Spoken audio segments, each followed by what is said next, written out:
they're part of a much community of wildlife and naturalists that survive and prosper, which is why they serve as a And welcome to Australia Zoo, and welcome into our world famous Crocodile. How are we all doing today? Yes, that is what we like to hear. We're doing good as well. My name's Alicia, if we haven't already met. And my name's Mel, but before we go any further, we would love to acknowledge the Gubbi Gubbi, the traditional custodians of the land we're standing on today.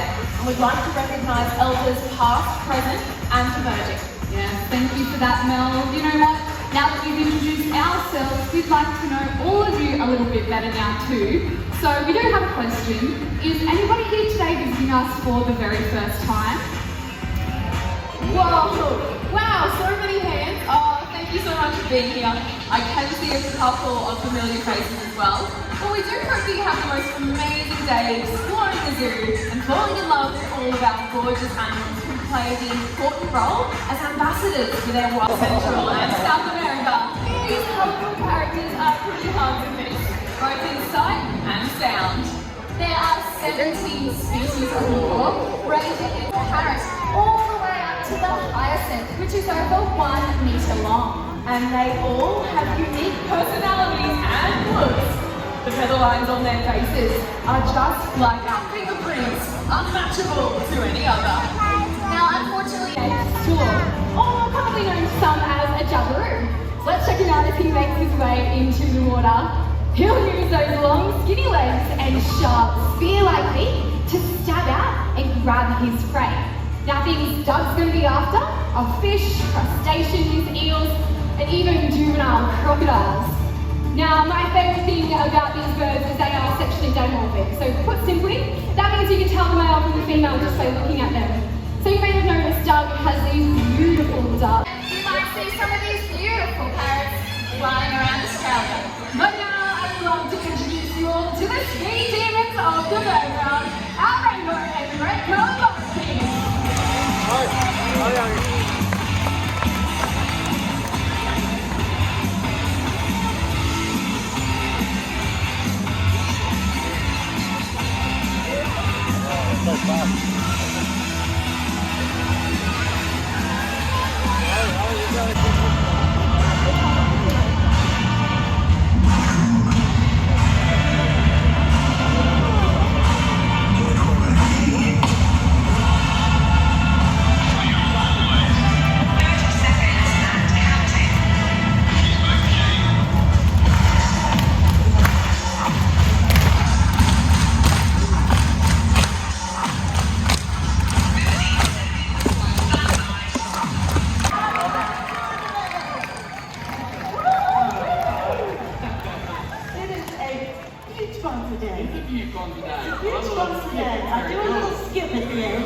Because I'm so happy to see everyone.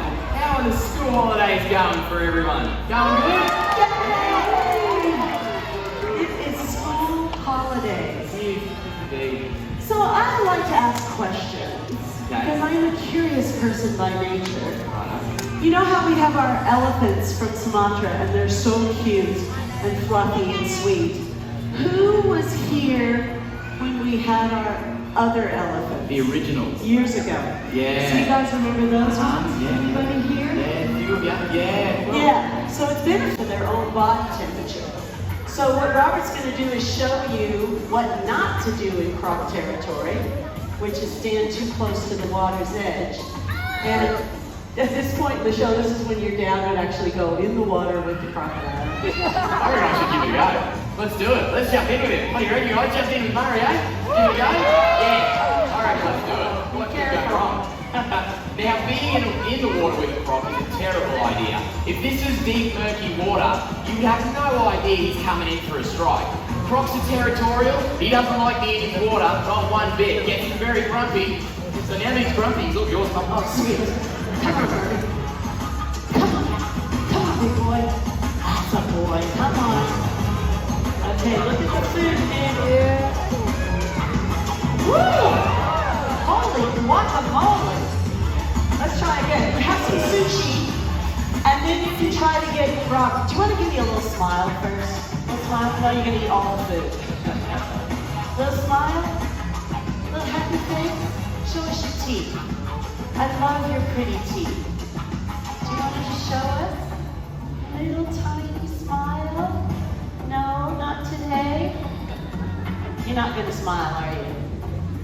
Not completely out of food? Come on, mate. Come on, mother. Woohoo! Boy. Come on, big boy. Come on. All right, now we're going to see what you show you. Another strike here with Murray. And you've got to keep in mind that a big crocodile is capable of launching out of the water almost his entire body length here. So he can hit that back fence there in one solid go if he wants to. Come on, big boy. Come on. Come on. Good boy. Now he comes out nice and slow. Stop looking at my head, Murray. Good hit, mother. Good job. Give it up for him. Well done on land, he doesn't have that advantage, so he comes out a little bit slower, but when he does want to put on that burst of speed, he's more than capable of it. When his jaws come together, that's 3,000 pounds per square inch of closing pressure. Incredibly powerful. But he's got another trick up his sleeve, and that's called the tail walk. Absolutely. Man, I love this crocodile. So crocs can also come vertically out of the water. If the water's deep enough, they can almost reach their whole body length. This helps them catch birds on the wing or a fruit bat flying over, even something out on a limb, like a cuscus or a snake. Come over here. Come on, Mary. Come where it's deeper, sweetheart. That's a boy. Right here. Come on. All right, see if you can get it. Good boy. Oh, it kind of exploded on me. That's the 3,000 pounds per square inch we're talking about. Here's some more sushi. We like sushi. Oh, good boy. Good boy. We've got his very favorite. It's a rat burger. They're fresh from Crikey Cafe, may I add, as They're well. not, The rat they're burgers. not fresh from Crikey Cafe. No, we call them chicken burgers. Good boy. Isn't he beautiful? They just love doing that. So now you can see why you don't want to have your little legs dangling off a limb in the river, because he might be underneath. All right, so we're gonna get Murray out on land one last time, so you can see how a croc will move once they're out of their element, out of the water. Come on, Murray. There you go. Please look at the food. Woo! Good work, Murray. Give it up for Murray, everyone. Good on you. Very good. Now there, what Chandler's showing you, that is Murray's top speed on land. He's not built for speed on land. In the water, it's a different story. But out here, I'm actually not in much danger. In fact, I can actually sit down in front of Murray here. And I reckon I can even lay down in front of him, to be honest. And you can see, yeah, there we go. I'm not going to stay here very long, but you can see immediately he wants to get back into the water. He knows that out on land here, he doesn't stand a chance. See that big, long, keep culling them, removing their eggs from the wild? That is going to be very, very detrimental to the ecosystem up in Northern Australia. So love him, respect him, and learn to live alongside him. He hasn't done a great job, mate. He's such an awesome crocodile. Oh, we love you, Murray. Good job, mate. Good on ya. Boy, What do you he's reckon, switched mate? on today. He Man, is. I like He's this keen. crocodile. He's done great. Murray, you are so Good job, good. mate. I'm sorry I missed one of your treats, but you're a little bit scary. You just kind of scared me a little tiny bit, so I dropped it. Really sorry. So now that he's had a lot to eat, and he's not particularly hungry, and it's time for him to head home. Since he's not as interested in food, how do you think we're going to lure him all the way home? Yeah, that's a good question. I think at this point in the show, I think there's really only one thing left to do. I think we need to infringe on Murray's territory to get him all the way home. What do you reckon? Okay, and who do you think should be the infringinator? I reckon I'll do it. What do you think? Yeah, I can do it. I'll just jump in with him and just swim him home. You think? Yeah, I reckon that'll work well. That sounds like a great idea. Definitely. Who do you remind me of? All right, let's give it a go. You ready, Murray? All right, let's see if Robert can successfully infringe on Murray's territory and lure. Please don't panic. Don't worry about Robert. The water is heated. quite nice. It's about 30 degrees Celsius. Remember kids, don't go in cold water. Lowers your immunity.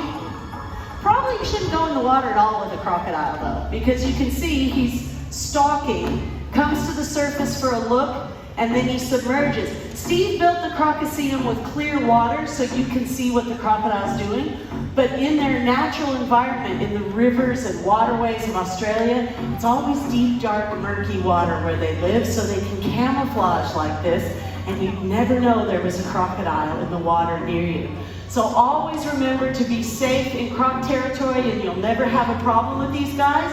I'd also like you to appreciate you just experienced what you can see nowhere else on planet Earth. Big hand for Rob.